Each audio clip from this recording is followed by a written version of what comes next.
The Tamron 28-200 and the Sony 24-240.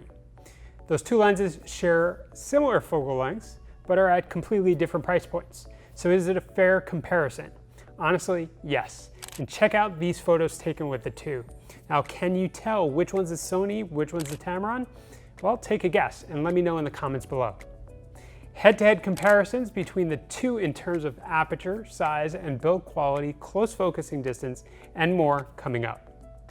But before we begin, shout out to Tamron for supporting this video, and if you like this video, make sure to smash that like button below, subscribe to our channel, and tap the bell icon to get notified about our latest videos. So the Tamron 28-200, you're looking at a price of $730 versus the Sony 24-240, which sells for about $300 more at $1,050.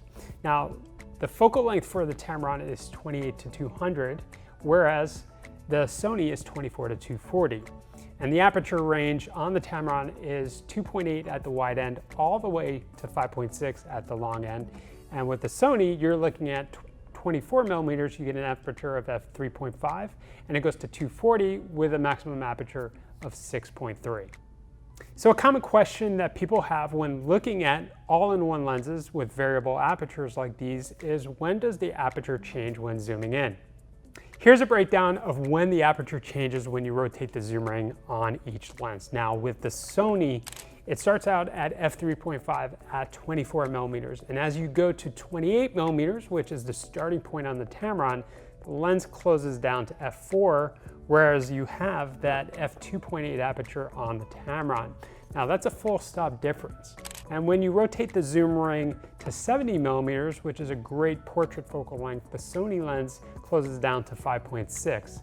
And with the Tamron, it doesn't get to 5.6 until you get to around 150 millimeters, and then it's 5.6 all the way out to 200 millimeters. When it comes to build quality, the Sony feels a little bit more robust, but it's also noticeably heavier than the Tamron. Now, in fact, the Tamron is about a ½ pound lighter than the Sony lens, which, if weight is a factor, the Tamron lens is the way to go. Now, Sony lens is a little bit shorter when not extended out, but when you extend the lens out, the Tamron lens is actually a little bit shorter, and that's because it goes out to 200 millimeters instead of 240 millimeters. One of the big differences that I noticed when shooting with these two lenses is how close you can get to the subject matter. Now with the Tamron at 28 millimeters, you can get as close as 7.5 inches. So when I swapped out to the Sony to get the same exact shot, I was really shocked that I had to move the camera back more than double the distance. When shooting at the longer end of each lens, you have a very similar minimum focusing distance, but with the Sony you have 240 millimeters and the Tamron at 200 millimeters. One feature that you find on the Sony that you won't find on the Tamron is going to be optical image stabilization. But the camera does feature in-body stabilization, as all the Sony full-frame mirrorless cameras do.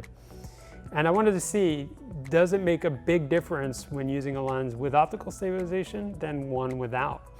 And what I found was that there really isn't that much of a difference. Now with the Sony, I was able to shoot at 1/15th of a second, whereas on the Tamron, I was able to shoot at a 25th of a second at 200. For me, the difference is not that great, and if I was gonna shoot with slower shutter speeds, I'm gonna bring along my tripod with me for better results.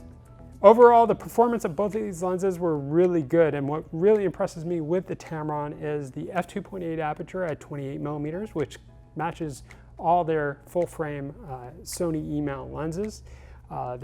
Its close focusing distance at 28 millimeters, its compact size and lightweight feel.